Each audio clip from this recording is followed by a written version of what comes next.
sag einmal, wolltest du nicht schon seit einem halben Jahr die Schubladen da richten? Jetzt Ja. ist mir schon wieder alles entgegengefallen. Ja, das mache ich dann schon, aber nicht jetzt. Wann dann? Ja, demnächst halt.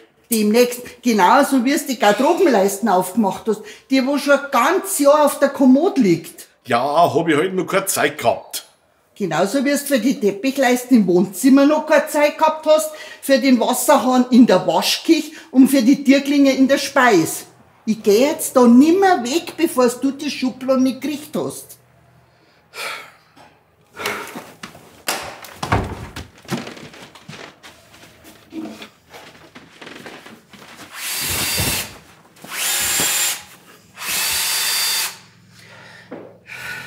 So, erledigt. Und war jetzt das alles so schwer? Dann möchte ich aber jetzt auch was von dir, was du auch schon lang versprochen hast. Wann hätte ich dir denn das versprochen? Lass mir mal überlegen.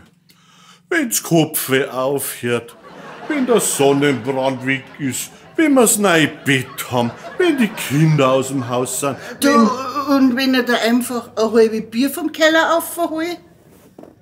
Okay.